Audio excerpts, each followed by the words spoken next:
Do us a quick favor, guys. Hit the follow, subscribe button. Share this with someone who would benefit from it. And help us grow, as the more we grow, the better the episodes we'll get. Thanks, guys, for helping us. And let's get into the episode. Welcome back to this episode of the SCULPTED podcast. Again, I am sick, but what can I do?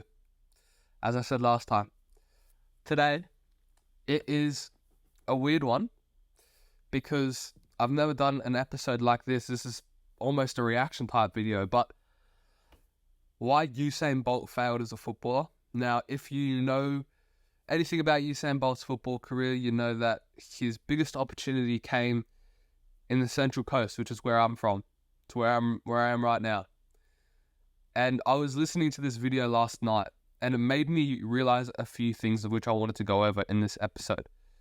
So, as weird as it may sound that I'm going over why Usain Bolt failed as a footballer, I actually want to explain my opinion on it. And I think it makes sense. Of course I think it makes sense. I wouldn't be making it. But let's get straight into it. Usain Bolt is considered as one of, if not the fastest man alive, and his accomplishments as an Olympic runner is known by people worldwide. Another thing that was well known by people was Usain Bolt's affinity for football, with him constantly talking about how he loved football and Manchester United on social media and interviews. And him watching Manchester United in particular encouraged him to try his luck as a professional footballer, because he would flat out say, "I thought that if some players, I'm not going to name names, you know them, if they can't play football, I can probably do it too." Now, I don't know for sure what Manchester United players he was talking about at the time. Okay, straight up. I've had that same thought. I've had people tell me that same thing when they're 13. I remember when I was very young, my friend told me, this is like when I just started playing football. He was like, "I reckon I could play in the championship." And he's saying right now. And I remember thinking, oh yeah, probably. Then 1 year later, when I started playing at a good level, I immediately knew that was not true. And the higher and higher I go, I realize how hard it is and how high the level is truly above the level of which you are right now. It's ridiculous. It looks easy. They are making things that look easy. And when you see them do something that's maybe they're stuffing up. Now, you could also do that. Don't get me wrong. So saying, I don't need them to do a bad job, I can do a bad job for them, that's valid. But the 99% when they aren't doing that, okay, that's obviously why they're professional and why you're not there. Now, there's obviously going to be many more reasons why you're not there and they aren't, right? If you've never played the sport in your life and you're saying you can do a better job than Maguire, firstly, I've got a weird opinion on Maguire because I don't watch football. So, I don't know much about him, but from everything that I've seen, I think he's good. And now I always come from an opinion of which is very neutral. So I see all the hatred towards him and things like that, and I completely forget about it when I look at someone, or at least I try to. But when if I was to go look at a rugby player and say, "Oh, I reckon I could do their job," that would be completely ignorant of me to say that if I've never played it before. I could say, okay, maybe I've got certain skills of which may help me be good at it, or if I practice, become better at it. But doing something that you've never done before, being good at it or better than someone who's been doing it for even 1 year, it would be ignorant to say. That's just a fact. Now, if you were good at that thing, then your ignorance proves you right, I guess, to a degree. But it was still ignorant for you to think that you could do that. Because who are you to do that? You've never done that before. Unless you were genetically dispossessed in a way that it was able to help you get to where that stature is, then that's very difficult to actually do.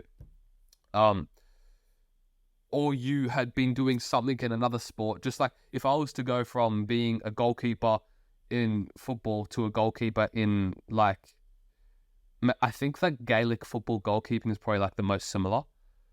If I was to go from there to there, now I would have no clue about any of the rules in Gaelic football, the tempo, all of that. how to actually play the game, I'd be shocking. But the fundamental skills of goalkeeping I'd have. If not, I would be better than at, potentially. Because we're talking about goalkeeping. But Gaelic football isn't just a goalkeeping thing. Otherwise, there'd be a whole goalkeeping sport at that point, which could honestly be a thing. Goalkeeping is not really... It's football, but it's different. It's different from football. Anyways. But I think this quote showed a bit of delusion from Bolt, because no matter how bad those players look like playing in the Premier League or whatnot, they are still professional footballers at the end of the day who dedicated years playing football to reach the stage of playing for one of the biggest clubs in the world in Manchester United, while Bolt never even played football at any professional level.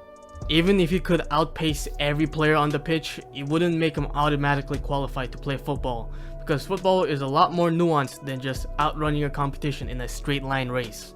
But regardless, Bolt would get a chance to show off his footballing skills after he retired from his track career in 2017 at a relatively young age of 30, as he would visit South African side Mamelodi Sundowns training ground to train with the team in the beginning of 2018.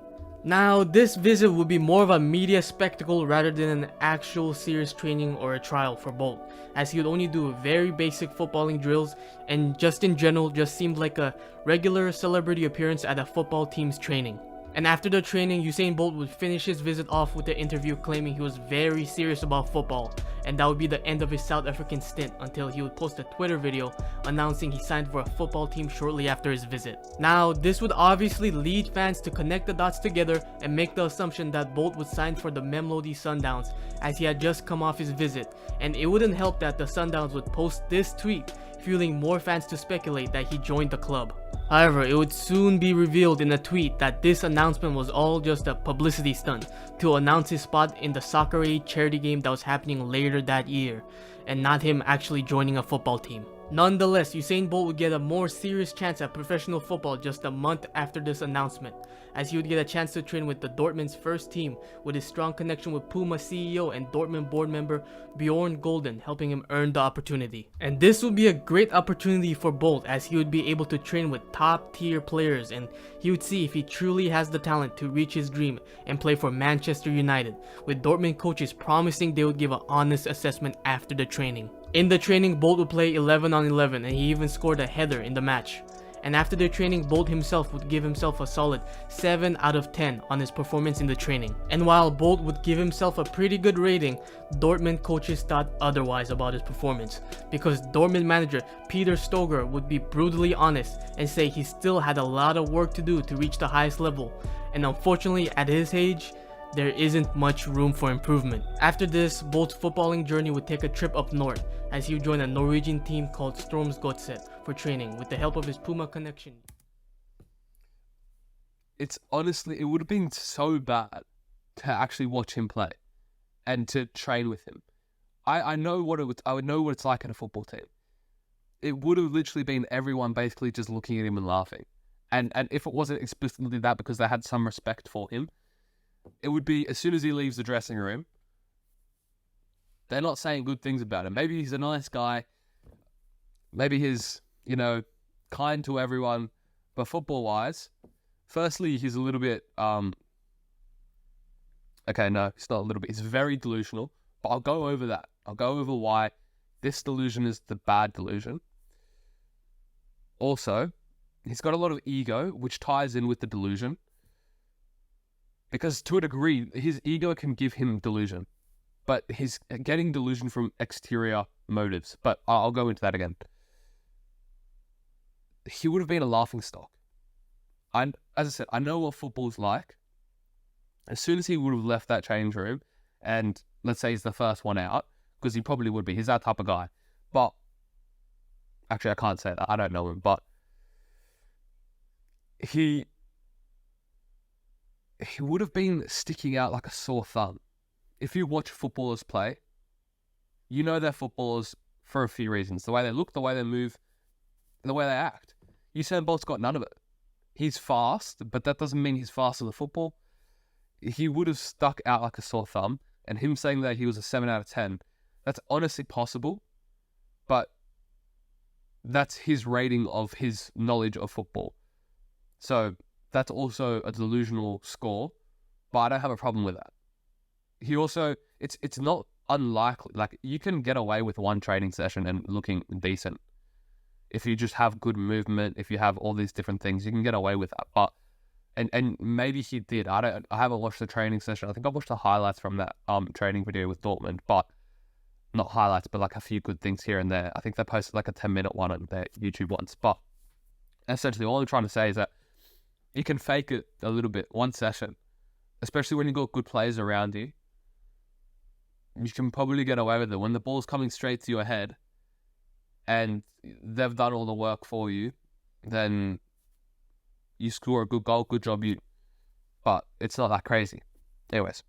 Yet again, as SCULPTED was sponsored by Puma. This stint would also see Bolt take another step up in his quest to play professional football, as he would get to play in an actual match this time, with him getting a chance to play in a friendly match against the Norwegian under-19 team. He came on as a substitute in this game late into the game with 20 minutes left, and this game would end up as a bit of a disaster for Bolt, as he looked completely out of place in this match, with him getting easily dispossessed against a Norwegian under-19 competition, and he missed the team's best chance that game with a header that went wide, with the game ending in a 1-0 loss for SCULPTED. While this performance didn't turn out as hoped for Usain Bolt, he wouldn't have much time to dwell on it, because just 5 days after this match, he would play in another match, this time in the Soccer Aid Celebrity Charity match for the World 11 team.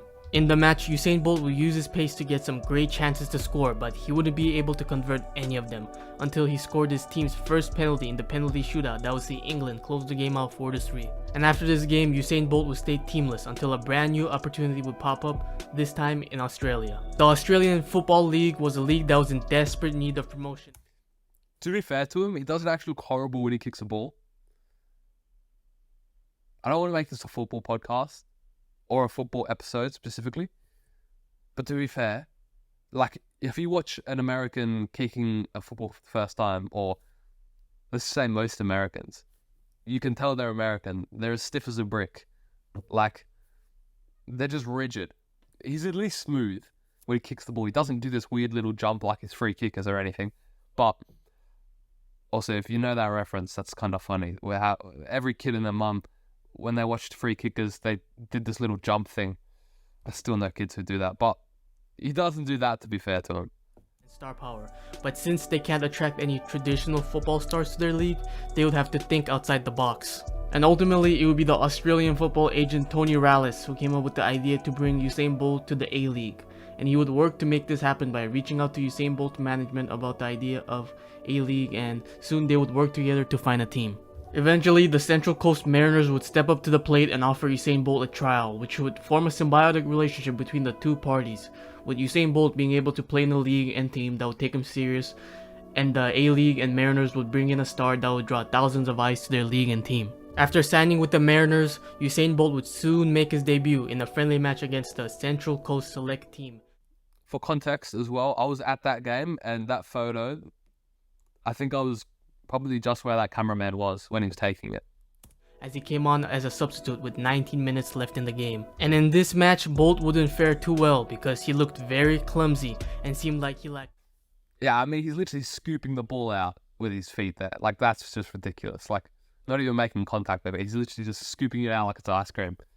Very basic ball control and dribbling skills to succeed as a professional. And not only that, his touch seemed like it was very all over the place. But one of the most crucial skills that he seemed like he was lacking was his positioning, or lack thereof, because it seemed like he was always just a step or two off of where he should be in the football pitch. Regardless, Usain Bolt would get more than 20 minutes to prove his worth his next game, because he would start in a match against MacArthur Southwest United, a team made up of players from the MacArthur region just for this match. And in this 90-minute showing, he looked better than he did last match, because he would score 2 goals in this match, one of them being a nice left-footed strike with the defender on him, and the second being a tap-in from a defensive blunder where the defender took out... Not bad. Not bad. I think if you look at that finish, he actually hit it pretty well. Making this a football podcast now, but goalkeeper, scoop. But anyways, being a tap-in from a defensive blunder where the defender took out the goalkeeper. And while this match would still see red flags from Usain... that one was the old don't have a right foot, I'll go with the left foot. That was bad. Bolt that was noticed in his first game, with it being clear he still had a decent way to go to become a professional. His 2-goal performance still drew in a decent amount of hype. This hype would eventually culminate in Usain Bolt receiving an offer to join the Maltese club called Valletta, who had recently been taken over by UAE investors that promised to invest to raise the stature of the club. And while this would be a chance for Usain Bolt to finally become a full-fledged full-time professional footballer, he would turn this opportunity down because the club wasn't willing to offer what Usain Bolt was looking for in terms of salary. So after this, he would stay with the Central Coast Mariners and would soon start negotiating for a contract to become a full-time member of the squad. And eventually, he would receive a contract to join the team, but this news wouldn't be well received by everybody. When the news broke out Usain Bolt received the offer to join the team, Perth Glory forward Andy Kyo made a scathing comment saying Bolt had a touch of a trampoline and that he wouldn't be able to make it in the AFL, with it being a kick in the teeth to professionals if Bolt joined the club. Not only Kyo, but also Brisbane Roar striker Adam Taggart would say that he would rather a young player who worked their whole life to attempt to become a professional footballer get a spot on the team rather than Bolt, who just started training for football a year ago. It's a tough one, actually. I don't know if I do like what Andy Kerr and Adam Taggart had to say, because it's true. One, Usain Bolt did have the touch of a trampoline. I'd also say he had a touch of something else. But, wow, that's outrageous. And then Adam Taggart saying he'd much rather a youth player get that. And I completely agree. Like, if Usain Bolt took my contract, fuming. But what I guess you could also say, and again, this is kind of becoming a football episode here, but maybe that type of attention would bring in more youth contracts in the future because they've got more money. But anyways, it's not a football episode. Nevertheless, the negotiations would continue, but ultimately the talks would break down, with both sides being far off in what they wanted, as Mariners would only offer $150,000 contract for a year. That's a pretty good contract in Australia. Bolt would want 20 times that amount and $3 million a year. After the talks broke down, Usain Bolt would leave the club, and right after leaving the club, he would make an honest admission saying playing professionally in Australia was a bit harder than he expected. And after leaving the club, his pursuit of becoming a professional footballer will ultimately end, and that would be the end of that. And nobody could really fault Bolt for attempting to chase his dream, because at the end of the day, it seemed like Bolt was well aware of his shortcomings as a footballer and bowed out of the game gracefully. But Bolt's footballing saga would get revived just a year after Bolt's retirement from football, as he would say he didn't get a fair chance in football in an interview, and later would also say this about his time in playing for the Central Coast Mariners in Australia. You got any trials on the? Because I know you've been training. No, I before. did. I did it for a while, but I think I made a mistake at the start when I retired from track and field. I was like, you know what, let's go into football. I didn't want to stay in Europe because I understood that the media was going to be all over it. Yeah. You know what I mean? So I went to Australia, but the level in Australia wasn't good. You know what I mean? I should have stayed in Europe. So. Okay. That's just complete ignorance. That's delusion, and that's just the inability to self-reflect.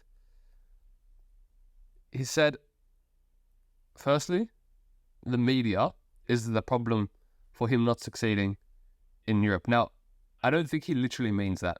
I don't think that he's able to articulate what he's thinking here completely. But maybe it's okay if he was to go to a lower league team in Europe, work his way up. Maybe that's more feasible. But I also don't think that he's going to get, because that happened in Australia as well. Essentially, like let's say if he was to go to the 4th division in Germany through Borussia Dortmund's second team, when they would have been in the 4th division, now they're in the 3rd. For him to work his way up, potentially, but he's still going to get media attention. So I guess that's true, but is it a hindrance? I don't think so. Now, an excuse, I don't know if it's a valid excuse, but he's using it as one.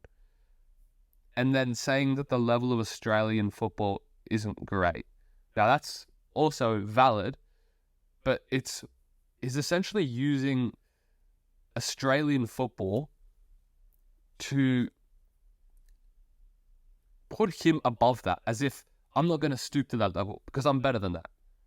That's essentially what he's doing there. Now, to a degree in my career, I've had to do that. I've had to say, no, I left Australian football.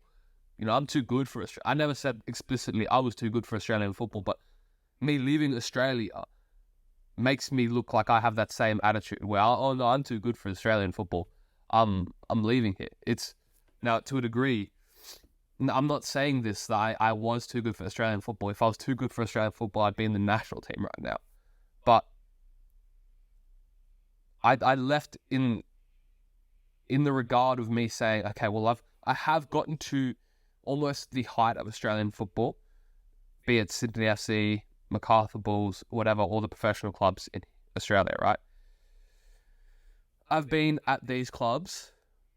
The next step is Europe, and also for me to just get better is in Europe. They've got the full-time teams. They've got the full-time coaching stuff. They've got all of that. They've got the facilities. They've got the lifestyle. And then also there's things on top of that. What's better than Sydney FC in Australia? The national team. But if you play for Sydney FC, you play for the national team. So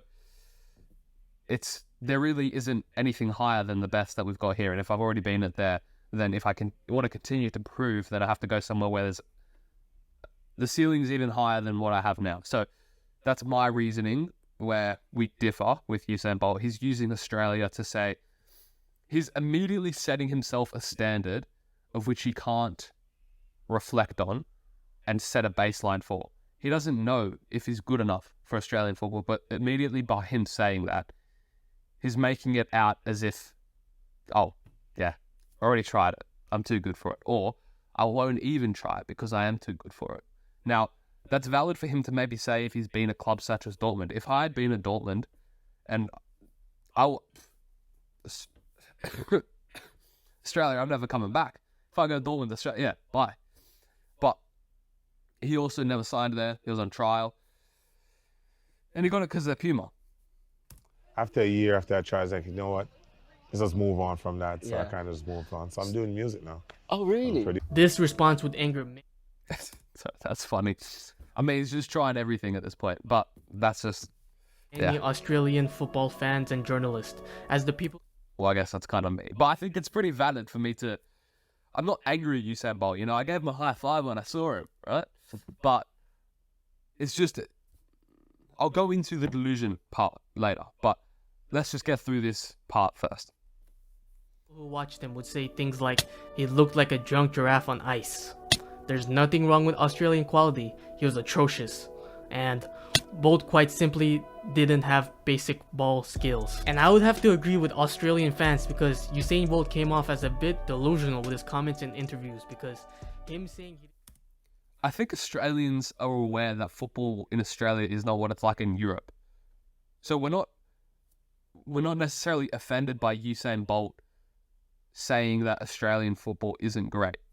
We're probably the first ones to tell you that. And also, that's actually a problem with Australian football, is that we do bash ourselves so much, which is a very Australian thing. We can't take compliments. We will always say a negative positive. How are you going? Yeah, not bad. Not bad. Okay, well, I'm not great, but I'm not bad. What is it, right? That's just a very Australian thing to do. But the reason why people were so angry with Usain Bolt is because he wasn't good enough, right? If I was to say that, I guess this is the extreme. This literally, I was going to give you an extreme analogy, but this is the extreme. Like, saying that the environment that you were in was not good enough, that's the problem, is just very egotistical or just very ignorant. Probably the combination. The ego probably made him ignorant. And that's why it was very disliked. And it's just the inability to self-reflect makes sense here. But yeah. didn't get a fair chance or the Australian Football League being too low of a level was just a flat out lie. He got many opportunities throughout his career, infinitely more chances than any normal person would get, and he never managed to look like he belonged on the pitch and simply struggle against subpar competition. I mean, for crying out loud, he played against the Norwegian under-19. Just to start to introduce where I'm going to take this is that what he needed to do was he needed to immediately, as soon as he started playing football, detach his ego and all of his accomplishments outside of football and just get rid of everything.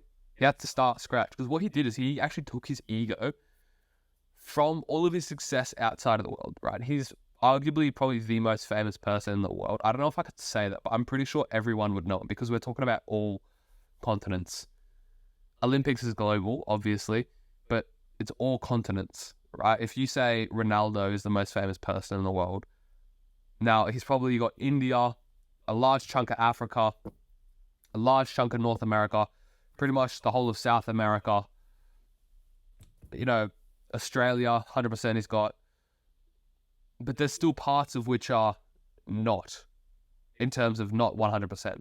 So he covers a lot, but Usain Bolt probably covers every single continent.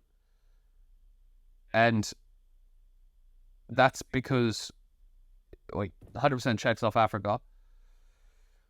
And it's everyone there. So I think that Usain Bolt arguably could be one of the most famous people in the world. So when you do have that type of ego, and he rightfully should have an ego for running. He is the fastest athlete in the world, the fastest person in the world that we, of course, know of, right? Therefore, he can deserve that ego. He worked for that. But then having that ego and bringing that into a different thing, he could maybe have that ego in one aspect of his playing style, where he's priding himself on his speed. That's fair, but that's one part of the game of which is so... It's useless with poor technique, with poor control, with all of these things. It's completely useless. So he needed to drop his ego, and I'll go into why he kept it and where the delusion came from a little bit more. Made up of teenagers, and even there he looked like he was levels below their level, even with him being much stronger and faster than those kids. So if he can't look like he belonged even against low competition in Norwegian under-19 team, then what makes him think that things would have gone different if he stayed in Europe and played against better teams than the ones in Australia? And talking about fair chances, he did get chances to sign for professional teams and play professional football, but he turned both offers. Also, from my understanding with Mariners, where was I at the time? I don't think I was playing football seriously at this time. Maybe I was. Maybe this was my first year. I can't remember. But regardless, I wasn't close with anyone at Mariners at the time, so I don't know what it was like. But from what I heard, I didn't know that he got offered a contract. I heard that he got the $3 million as the marquee player, as we have in Australia. We have the $3 million player that we can give. No, I don't think I can't remember exactly now what my thoughts were, but this is saying that he got offered the 150k, so he got offered the pretty good contract for Australian football. That's news to me. I think that obviously you'd take that. There's going to be a lot of different things here in terms of misinformation and what's true. I don't know. Also, what I've heard and what I have heard, what I haven't heard, sorry. This is going to all conflict, but we'll keep going. Down from Valletta and the Central Coast Mariners because he wanted more money. So if he really was dedicated and wanted to play professional football, he could have, but he chose not to. I could understand why he wants more money, honestly. Because for him, he still has the ego here. If he dropped the ego, then he'd take anything. But I could understand why he wants the money, because there's no investment from the club to want him. He feels like he's valuable. Now, he's not valuable in terms of, the quality he brings on the pitch. He won't even be starting. He probably wouldn't even be in the match day squad. But in terms of getting bums on a seat, he'll get it. I don't know if that's worth millions, especially with the Central Coast's, even just the how many people we have in the Central Coast. I don't know if that's enough to garner 3 million. Maybe if you include Sydney, that's enough to get people in. But it's a lot of money for a very subpar player. So if we talk about his skills as a footballer, the biggest reason why people had interest in him playing football was his pace. But he wasn't even that fast as a footballer. And what I mean in that is that unless he had huge room to run without the ball, he didn't look fast. Because if he had to dribble a ball while a defender was on him, he couldn't utilize his Olympic level speed. His initial acceleration was also not that impressive as a footballer, which is a lot more important in football than just straight line speed like the 100-meter dash that Bolt excels in. And even in his races, his initial burst of acceleration is his weakest part of the game, and his speed comes into effect when he reaches his full stride, where he can utilize his long legs to outrun everybody. His height also didn't really benefit him because he was a very tall guy, but his agility really suffered because of that, and on the football pitch, that made him look really clunky and clumsy with the ball on his feet. But overall, I think Bolt was a bit delusional about his footballing ability and career, and that might have played into the fact of him not working as hard or taking the sport as serious because he believed he was better than he actually was. Nonetheless though, Usain Bolt will go down as one of the best athletes of this generation, and his footballing journey would be like a crappy side quest that Bolt pursued, kind of similar to Michael Jordan playing baseball. Okay, I'm going to put that there because now we're going to talk about the delusion. This is the interesting part that I thought about this. Now, I talk about delusion a lot, and I talk about why you need delusion. Now, Usain Bolt had delusion that he didn't earn. As I said to you before, Usain Bolt didn't drop the ego, right? What that does is when you have an ego, you believe that you deserve things. Exactly what Usain Bolt believed. Usain Bolt believed that he deserved a contract worth more than 3 million Australian dollars. Now, that means that he's bigger than the league, essentially, because that's the highest that you can get in Australia as a footballer is 3 million a year, and that's a marquee player. So Usain Bolt's immediately saying he's bigger than the league. So he's got this ego that he didn't drop. It's an undeserved ego in the career that he wants to now pursue, and he's now demanding what he believes he thinks he's owed or deserved. And he's delusional. Now, if he had earned, let's say, some delusion, he can only earn some delusion after putting in work for what he wants to go down. He hadn't put any work into becoming a professional footballer. He put in months of just trials with some of the best teams in the world. Okay, maybe Dortmund, and that's it. And then the team in Finland. They're a good side, but that's probably not enough to garner you. I mean, off that logic, I should be charging any team that signs me billions at this point. The amount of trials I've been on. Like, it doesn't add up. Now, again, I understand why Usain Bolt has that, because he's tied his accomplishments outside of football inside, because he thinks that they're correlated. They're completely dissociated. Pace helps, but if you've got the touch of a trampoline, like Andy Kerr said, it's useless. Now, the delusion. Is it good to have delusion in this situation? Should Usain Bolt have been delusional? Yes, he should have. He should have, because he had no real evidence to back it up. Now, where does that delusion come from? It doesn't come from running. It doesn't come from doing the things that he's done previously. The delusion should come from believing in all of the skills that he learned from becoming, I don't know how he was when he was younger, but however he was in Jamaica when he was younger, from that kid to get to Usain Bolt now, all of those skills and all of that process that he went through, that is the delusion that Usain Bolt had when he was that age to when he was the fastest man in the world. That process here, that same delusion he had from that young boy, that's that same delusion he should carry with him when he's starting football.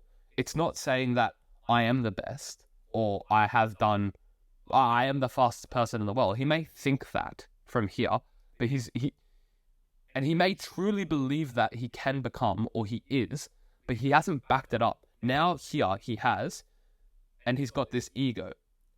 And this is very powerful. He's very entitled.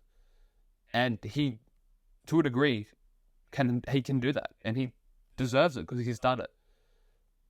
But having the delusion in football where he's done nothing is stupid, because he's still this kid back here.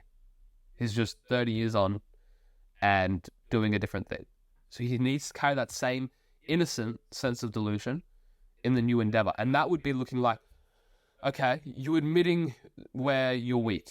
And if I was Usain Bolt, how I'd be framing it is I'd be saying, okay, I'm not a footballer. I've got attributes that can help me become a good footballer. I've done the most, impossible thing in the world, pretty much, in terms of there's 8 billion people, and every single one of them has the ability to do what I've done. In fact, it's a necessity to actually do what I'm doing, and I've become the best at it. Running, right? It's a necessity for humans to be able to run. You have to be able to run. And I mean that from a survival perspective. Usain Bolt was the best at doing everything of which us humans, the reason why we are humans and the reason why we're at the top of the food chain is because we can run. Yeah, that's a very scientific way of looking at it. But if you do the research, the reason why we are able to, outrun certain animals is because we have perspiration. We breathe out of our mouths when we get tired. We breathe out of our noses in the first stages, and we can get more air and regulate. And Usain Bolt's the best at that. The best out of 8 billion people. That's crazy, right? That same delusion, that same innocent delusion that he had, and that he knew, okay, I can work my way up and I'm going to become the fastest man in the world. And he works his way up.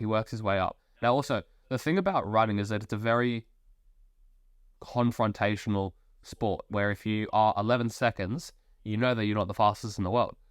If you're at 9.58 seconds, you do know you are. So even if Usain Bolt's at 10 seconds, he probably isn't believing that he is the fastest man in the world. He's probably believing that he can become the fastest man in the world. So that belief, I can become the fastest man in the world. If I'm Usain Bolt, I would say I can become the best footballer in the world, because I have done the impossible once. I can do it again. The work that I put in then, all I need to do is put that in now, and I will become the best footballer in the world. That's that type of delusion that Usain Bolt should have. The delusion that Usain Bolt had was, I am the best runner in the world. I am the fastest man in the world. Therefore, I can become the best footballer in the world. Do you see what he's done? The result he got in 9.58 seconds is the same level of delusion that he's carrying in to a football career that he's only spent 2 months in. So his delusion is coming from literally 2 months and 9.58 seconds. So where does that add up? Would it be the past 24 years of your life, that type of delusion that you've earned and you've worked for? Or should it be the past 2 months where you got 9.58 seconds and then just became a footballer because of it? That delusion, let's say you get a setback. The coach tells you you're bad. And your reaction, what's that? If I'm Usain Bolt at Dortmund and I've got that same mindset as he has, and the coach tells me I'm bad, what do I think? No, I'm not bad because I'm the fastest player in the world. Sorry, the fastest man in the world. That's what Usain Bolt would instinctively go to, because he's thinking, what can they attack?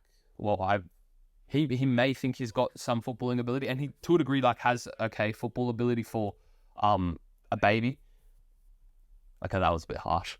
For an absolute amateur, he can hit a ball. You can go to any park in the world and you can find a kid who hits a ball like him. But he's definitely not, he's definitely kicked the ball before at least. Anyways, I get told I'm not good by a coach. The only layer of protection Usain Bolt has got, and the only layer of security he's got, is that I'm the fastest man in the world. Therefore, that's his only line of defense. As soon as he hears that, he'll be thinking, nah, I'm the fastest person in the world. Who are you to tell me that? So immediately he's defending through just a title.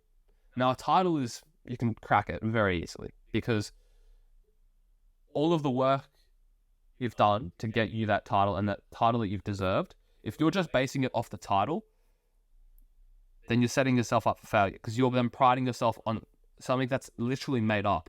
Like, what if the fastest man in the world was judged by 200 meters or 99 meters and Usain Bolt only just won the last 1 meter? Then the person who actually was the fastest at 99 meters, that's now Usain Bolt's whole life in terms of that's gone. He's now not Usain Bolt. The other guy is who beat him at the 99th meter. Now, that's made up. But what I mean by that is that the title that he has is completely superficial. It's a title. Okay, it could have changed and it could be the 50-meter sprint and that's the fastest man in the world and Usain Bolt wouldn't have that. That would be someone else's title, right? It's just that we attached value to this and it was seen as very valuable. Therefore, Usain Bolt is seen as a very valuable person. And every person in that race is valuable, but Usain Bolt was the most valuable because what we set out in front of him, he achieved and no one else could. Was it the hardest thing to do? Maybe. I don't know. There's maybe 50 meters. I don't know if that's harder. Maybe 10 kilometers, that's harder. Iliad Kipchoge or whatever. Maybe he should have the same notoriety as Usain Bolt. Maybe he does. No, actually, he probably wouldn't. But still. Let's go to the Borussia Dortmund coach. Now let's flip the narrative so that Usain Bolt had the perspective that I laid out in front. Where, okay, I am the fastest man on the planet. I'm not a footballer. I've got attributes that can make me a good footballer. And the Borussia Dortmund coach says, horrible player. Can't kick a ball to save his life. Got touched with a trampoline. And his attitude sucks. Now, what I would say to that, if I had that new perspective of Usain Bolt. Firstly, if I got told my attitude sucks, either the coach doesn't know me well enough or it does. Now, in Usain Bolt's case, I think his attitude did suck. But in my hypothetical situation, his attitude shouldn't suck because he's got my new perspective, which should humble him ultimately. And that is, okay, well, I know that my attitude's good because I've done it before and my attitude was good ever since I was a young kid. So the coach probably just doesn't know me well enough, okay? I've been with him one session, so it's an unfair judgment of character. But that's fine. Okay, I suck at football, I can't kick a ball to save my life, and I've got the touch of a donkey or a trampoline, whatever. Trampoline's probably a little bit better than a donkey, but what would I say to that? I'm Usain Bolt. I'd be thinking, okay, it's a bit harsh. He's probably trying to do, a little bit for media, trying to be funny, trying to bash me a little bit, which is always fun to do. I can't lie,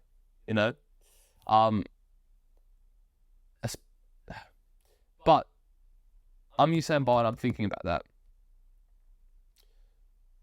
Immediate reflection is, okay, it's a bit harsh, but maybe he's saying some truthful stuff. I don't look like the rest when I kick a ball. I have the touch of a trampoline, or my touch isn't great. Okay, I'll take that feedback, but I'm at a high level. I'm at probably the highest level in the world right now, so they're going to be extra critical. I'm at a high standard. I've compared to a very high standard. A piece of poo looks very, very disgusting next to a diamond, but next to a rock, it doesn't look too dissimilar. So, wow, that was really harsh. Anyways, that was not a bad analogy, but I would then say Usain Bolt, as Usain Bolt. It's harsh. There's a degree of truth, but I'm also being compared to a diamond and I'm a poo. So, what happens now? Okay. Well, I know that same attitude that I took when I was younger. So this ego that I have from going from nothing to the fastest man in the world, I can have an ego because I've done the impossible. So I can still have that same belief and ego that I can do the impossible again. And sure, I'm bad now.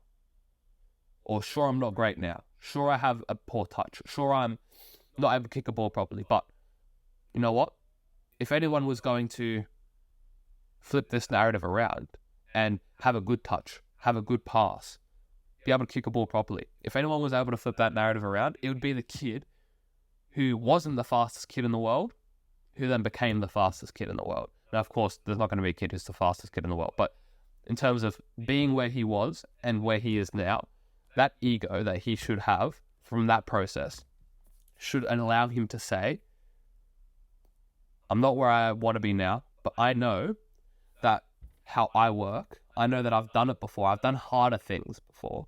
I know that I can take that same perspective because I'm Usain Bolt. I've done it. I've got the right team around me. I've got the right facilities. I've got the right sponsors. I've got the right gear. I've got the right training grounds. Everything. I've got the right attitude.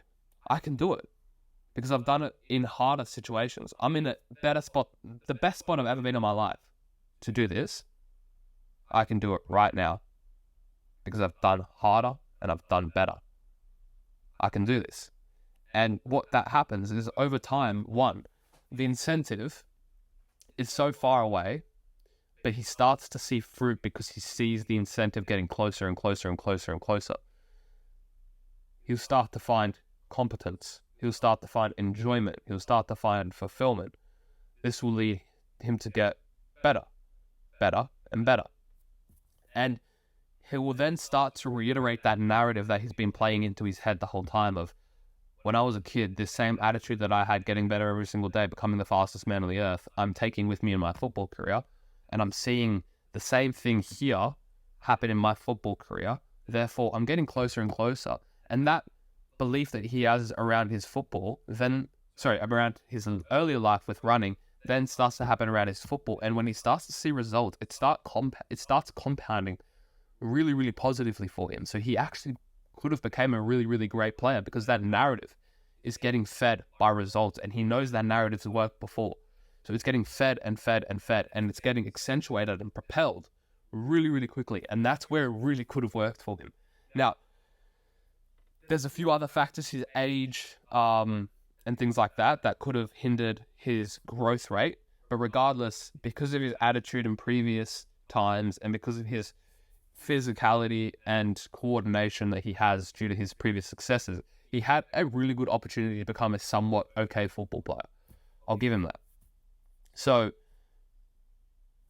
to reiterate, what he should have done is dropped the ego and taken the ego that he deserved, not through a title that is superficial, but but priding himself on the process, taking the lessons and the deserved ego and belief that he got from when he started out to become the fastest man in the world, that there is what he should have taken into his football career and translated into playing football with that beautiful ignorance. And it's that beautiful delusional ignorance. But you have results. You've done it in a different area. Therefore, you can have a degree of delusion to say, okay, I know I can become the best because it's actually, he can. Because he's done harder things. Now, there's a few things, as I mentioned, in terms of age and other things, stopping him from becoming the best footballer in the world, but becoming somewhat good at football, he could do. Is it worth him sacrificing everything in the world to do so? Maybe not. Maybe it's, maybe he only wanted to become an okay footballer. I don't know, whatever it was.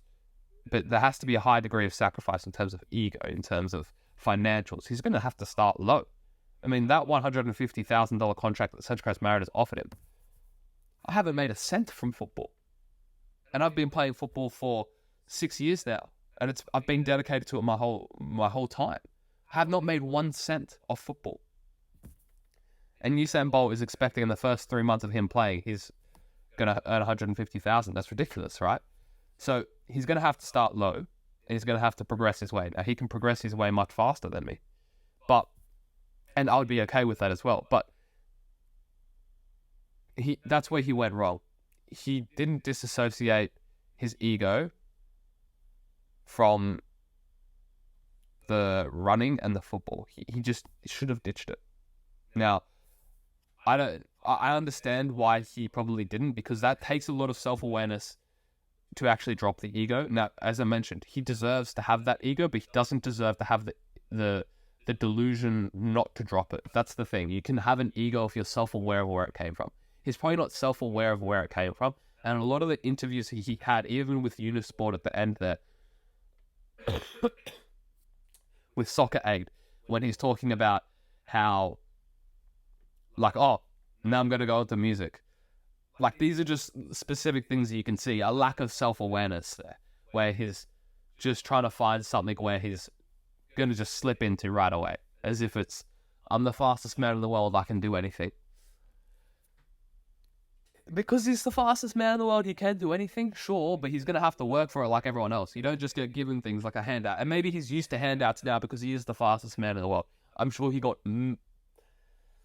I'd give him handouts, you know, because he's Usain Bolt. I'd give him handouts. He probably expects handouts now, which is completely fair. But in the hyper-competitive world, there are no handouts. It's a dog-eat-dog world, and you have to work for it. And he was expecting these handouts, but that was a complete over-analysis of Usain Bolt.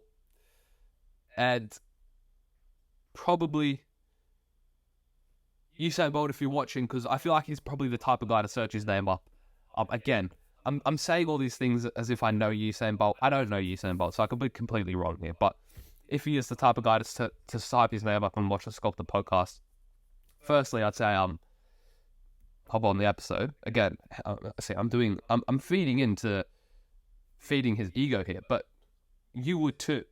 So relax. Yeah, hop on.